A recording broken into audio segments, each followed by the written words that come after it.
Hey, David, welcome to the show. Great to be here. Excited to talk to you about some baseball cards, displays.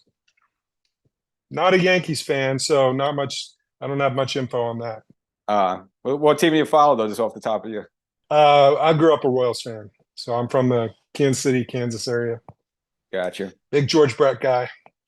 Well, you gave us some good players in the Sixers. You gave us like Roger Maris and some others, so we do owe you a thank you. You're known as Cigar Box Cards. Now, people can follow you on X, formerly the artist known as Twitter, at Cards Cigar Box, and of course, they can direct message you on X for these custom design displays like that is behind you, and of course, we'll talk about in this episode. I saw you open your X or Twitter account in 2019, but how long have you been doing this? How long have you been building these custom design card designs displays? I've been into cards since I was a kid, and I kind of have always made stuff. I'm not an expert artist or woodcrafter or anything. I just like kind of dabbling around, and I've always made stuff and enjoy creating stuff. So I kind of fell out of cards and got back into it. I made my first display, something like that right there. I think that's it, probably 24 years ago, just for myself. And then when I got back into cards recently, um, I made kind of the style I do right now just for myself. I got onto Twitter, kind of posting my cards that I just kind of came back into possession of, sharing that on Twitter, interacting with people, and then I made it just, I'm the kind of guy that I like to see them on the wall, or I don't like having to go for binders are fine, but I'm not a binder guy. I don't like having to go through binders, and I like the cool cards I really like. I just like putting them up in a display so I can look at them and rotate them around and put different ones in there for different themes or eras or whatever it may be. And once I made that first display, I posted it. People really liked it. They said, "Hey, how do I get one?" And I made one for my first customer per se. That wasn't my intention, but I think it cost me more to ship it than it did to make it. I mean, then I got paid for it. But I've done hundreds of displays since then and kind of got everything fine tuned and just really enjoy it. Enjoy creating stuff and making things people like and enjoy putting their collections in it. My biggest satisfaction is seeing somebody put their Yankee cards or Maris cards or guy recently did a Brooks Robinson run in a display. So it's really fun to make it that people can enjoy and put their cards of their player team in them that they like. Did you just start posting it on Twitter first, and then people wanted to buy it, or were you selling pieces before you opened up the Twitter account? No, I wasn't selling at all, just making stuff for myself. And then the first one I posted, I made for myself. And then people just started asking me, "How'd you make that? Would you make one for me? Would you be interested in, can I buy one?" And I was like, "Sure, I'll make one and sell it." And then it just kind of steamrolled from there. People keep asking me if I have a website or, why don't I get a website? Um, I I'd like to. I just don't have time. I can barely keep up right now. It's just kind of a hobby side job for me.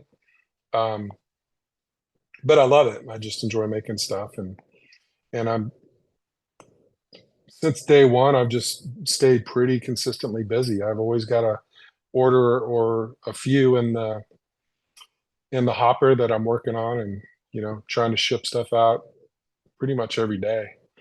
I just shipped a big order to London, just dropped it on the post office at the post office before I came home. So people are finding me internationally too. Done soccer displays and So also do beyond the sports, so like a lot of movie themes. Like, I like your '60s stuff. I'm a fan of the Dirty Dozen, Good, Bad, and the Ugly. So it's not oh yeah, just yeah. relative to this. It could really almost be anything that you could make a card of. Just beyond the sports. Yeah, definitely. I just like making the stuff I like, and then if other people like it and want to purchase it, great. If they don't, no problem. But I just really, yeah, I like making stuff that I like and movies I like, stars I like, players I like, and I always make a few extras if somebody wants to buy them. Then I'll put them out there. I just did a kind of a 51 Bowman style soprano set that turned out pretty cool, and um, yeah, just enjoy it. So you also designed the cards as well. Yeah, I do the cards and like these prints behind me. Turn them into canvas wraps, and so cards. I wasn't initially doing them. I just always like certain um, poses of players or different vintage style look, and you can't find it out there. So I just kind of created. Oh, I like that. I like that look with that pose, and you just kind of work it out and create it and make it into a card. And any reason you came up with the name cigar card boxes, like your Twitter handle or X handle? Like we have to train ourselves to call it X, but yeah. I know it's confusing, isn't it?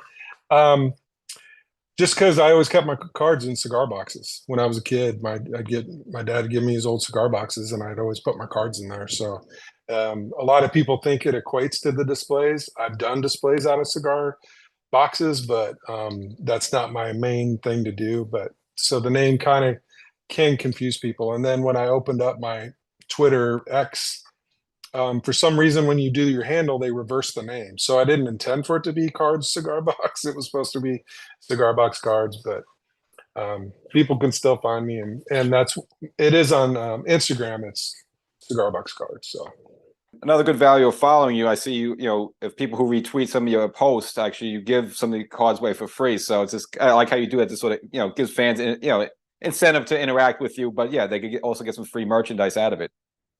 yeah, definitely. I love giving away cards. I love interacting with people and posing silly questions, or you know, what's your favorite Red Sox or Yankee, or what do you guys what's on the grill for 4th of July? I'll pick a random winner for a card and stuff like that. It's always fun. Now, when you do get an order, obviously it depends on a lot of factors, but like what's the normal turnaround time of you receiving an order and then you shipping it out? It depends. It could take a week. It could take a couple months, depending on how busy I am. I've got a couple that have been in the works for a while. This London display, or these displays I shipped to London, that was probably 8 months in the making. So he kind of kept adding on to his order and changing it up. So everyone's great. They're really pretty patient with me. I kind of give them, let them know when they order, like I've got a few in the queue ahead of you. Sometimes there's some pretty complex displays. If I haven't made one that style before, it can take a little bit longer, a little trial and error. But if it's my bread and butter stuff, like my 10 card display, it's 2 to 3 weeks, depending on how many orders are ahead of it. It would generally, if I don't have any orders going, it can take as little as a week and a half. You open up this enterprise, 2019, and then like obviously a year later, we're all hit by COVID. You just think that the fact maybe people are home and maybe looking at the baseball card collection or just kind of looking at hobbies in general, it's something to do because you couldn't really go out. You think that kind of almost like benefit you in a way just because people had interest in cards again?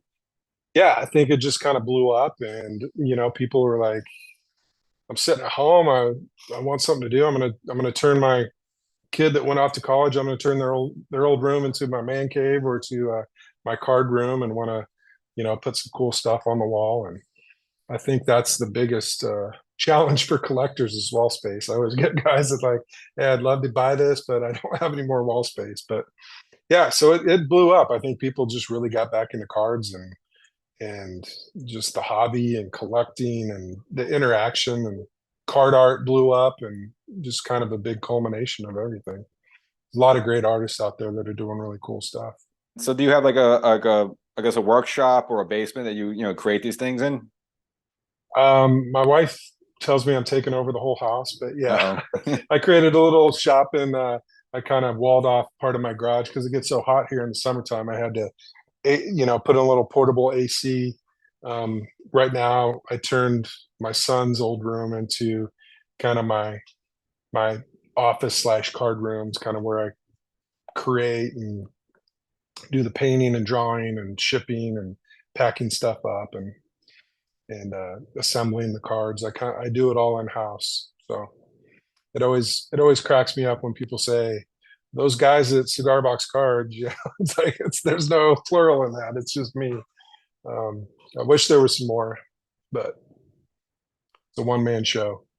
Yeah, and I was going through, your Twitter. I see, collect a lot of cool stuff. Now, do you like buy things in advance, thinking that maybe someone would order something? So let me just buy this now, or do you like wait to get an order and then maybe do shopping for parts afterwards? I just get stuff that I think's cool, and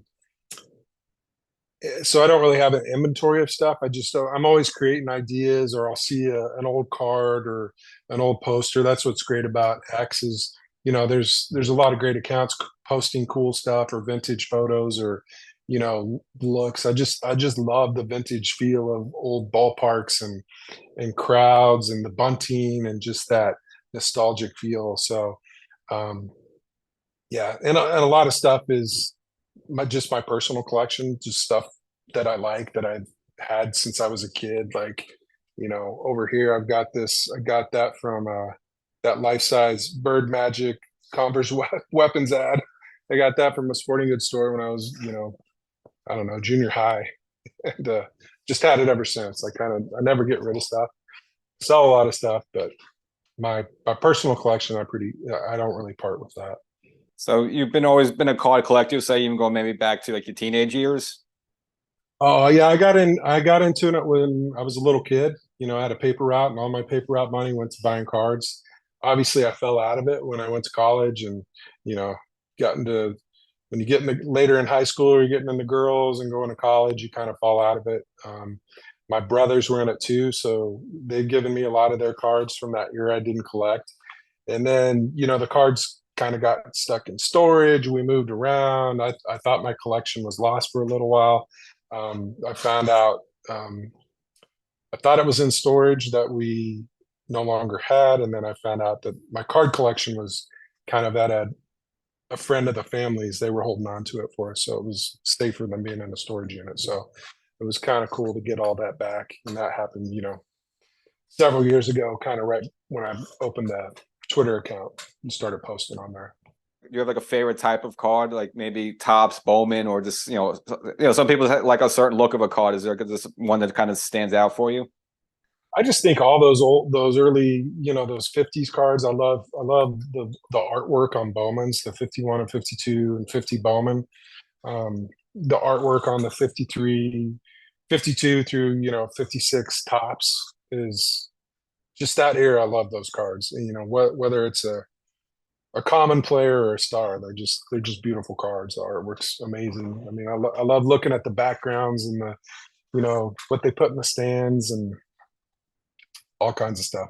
It's really cool. So I kind of model a lot of my art designs off of those old type cards. Like the stuff behind me is, Gaudi's and just all from that really vintage old era. I saw one of your postings. Actually, you posted a 51 Ted Williams that you actually got autographs. Can you just tell us a story about that? Yeah, that was pretty cool. So I think I was fifth or sixth grade, or maybe summer going into sixth grade. And for some reason I collected Yas. And I think all my friends, we all had certain players we collected. For some reason, I don't even feel like I'm a huge Yas fan, but I was collecting Yas cards, and I thought his cards were cool. And we went to a game in Kansas City, the Royals versus the Red Sox, and I guess my dad did this intentionally. We stayed at the Red Sox team hotel, so I was just hanging out in the lobby nonstop and getting autographs. Jim Rice, Tudor, Dwight Evans. Um, and some guy was just like, "Hey, you need to get his autograph." And there was an old guy at the checking in at the front desk, and I really didn't know who it was. I mean, he was just like, I knew he was somebody famous, and it turns out it was Ted Williams. Once she turns around and you're like, "Wow." And I got all I had was a 72 manager card of Ted Williams. It was the only Ted Williams I had. And he signed it with like a felt pen, and it wiped right off the card as soon as I got it. And then there must have been some obviously collectors there that were getting autographs. And some guy, I just somehow ended up with a 51 Ted Williams, super beat up. My dad maybe bought it off the guy, but then I got that autographed, and I've had it ever since. And it's one of my cherished items. But so I always I always have it out in one of my displays. But no, it was pretty cool to get that. This card's totally beat up though. I mean, it's got paper loss and everything, but it's really not. I love cards that look like this, so I'm not. You know, I think gem mint cards are cool and great. Nothing against them, but I like mine that have lived lives. Plus, it's easier on the pocketbook too. I guess you're a bit of a young age, but did you like appreciate or understand this the present? Like, how is this to be in presence of like Ted Williams? It was pretty cool. I mean, he was an awesome guy. There was a few players I won't name that were kind of you're like that guy's a not very friendly, but he was just very endearing to everyone and just very pleasant. And it's I didn't really get to interact with him much, but it was just like, and then the more you know about him, like at that age, you're into Bo Jackson and those guys, and you know a little bit about the past players, plus being into vintage. But as you go along and just his career and his military career and the things he did for this country, and you just admire the heck out of the guy, and just a true hero for an icon. Beside that card, just in terms of a card, maybe in terms of value, what do you say? What would you say is your most prized possession card? Other than this Ted Williams, like I'm always endeared more to the cards that I have had from when I was a kid. I'm a huge Campanella collector, and I just love how many different cards he has. I was a catcher as a kid. My birthday, I have the same birthday as Campanella, so it just made sense to collect him. And so, kind of what they call the white whales is the card, that's really hard to find that you want. It's your like dream card. Um, I finally got that like no, probably late 2019, 2020, but it's the Tip Top Bread label, Campanella. I've never seen one before. Never seen one at shows, never seen one in real life, and it came up on eBay, and I was able to snag it. And the really cool part about it is I kind of got to connect with the seller, who was a Brooklyn guy, grew up going to Brooklyn Dodgers games. I know his first name Herb. I can't remember his last name, but he was a big card guy and had card shops and shows and so I got to have a few phone conversations with him and just talking about what was it like to grow up, as a kid going to Ebbets Field and to interact with players and hearing how they all lived in the neighborhood and you'd see him walk into the game.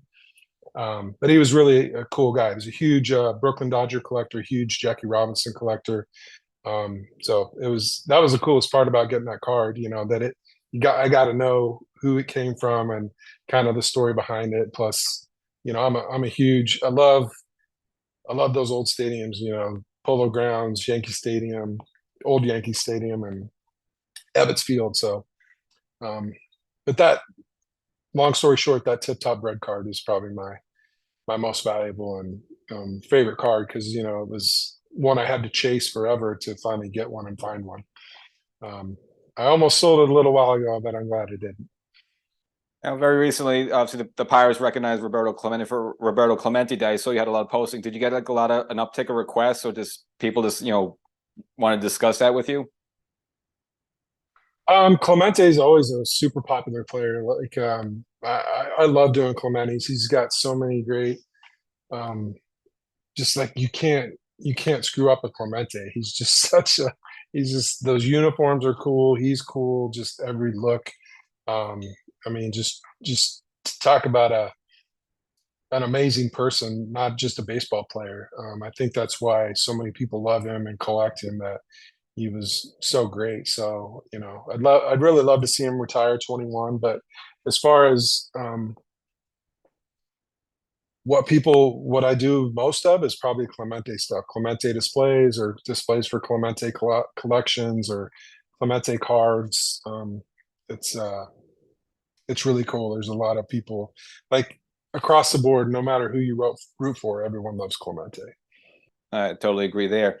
So let's say, what are your top, not top five, but just maybe some pieces that you created that you end up selling, but you almost like, they're your favorite, you almost like you wanted to keep them, or maybe you created another one afterwards because you liked it so much. Yeah, there's a ton of them. I did I really love Helmar Brewing cards. He's a card artist and his stuff is amazing. Beautiful artwork. It makes just all his cards look like they're from 1950 something when they're actually current cards. But I've done a few to displays for Hallmark cards. So I've done one that's kind of a backstop display with the crowd in the background.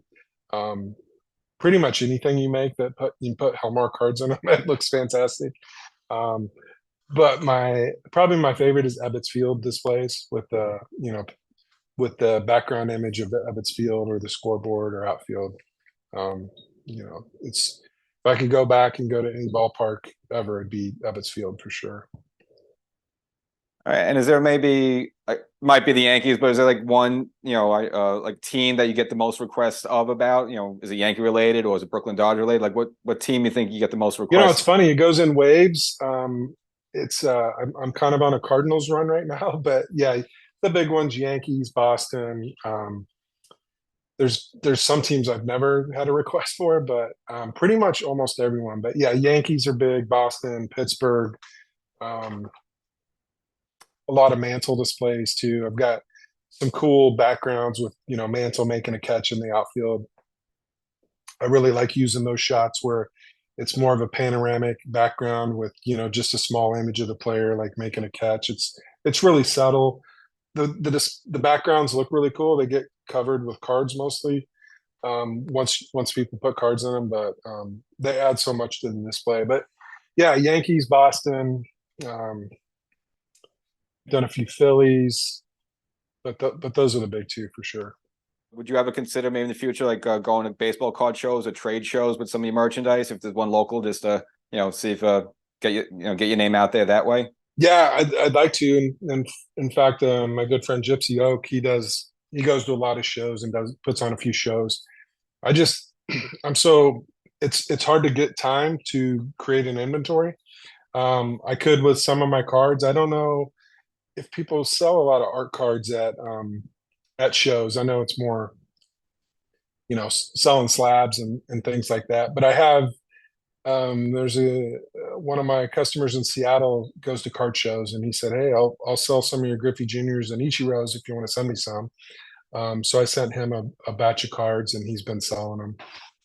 I think they're doing all right. Not great guns, um, but yeah, I'd love to build up an inventory of displays and take them to a show and and sell them there. A lot of times, when I do displays, I'll make the base of it. Um, but so many people want to customize it, which is cool, that I don't really like finish a display. I'll get it to a point where then it's I can make it into a Yankees display or a Braves display or whatever it may be, or a certain player.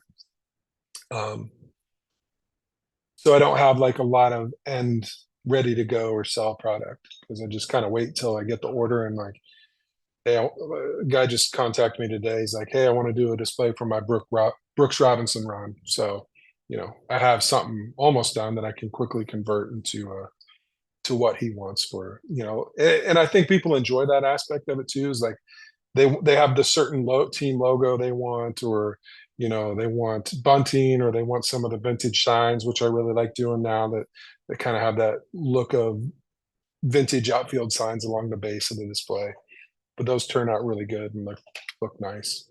I repurpose all my stuff. I use, if I've done stuff from old barnwood to old bleachers to just repurpose wood. It's amazing how much wood gets wasted in the construction industry. Or I knew a place that was a window shop, and they always had just great pine that they just threw away. So I try to repurpose as much as I can. So I haven't really, I've got a good connection right now, so I haven't had to really buy wood a lot. It's more labor intensive because you got to rip it down and get it down to the sizes you want. So it takes definitely extra time and work, but I think it's worth it. Plus, you get the character of the wood.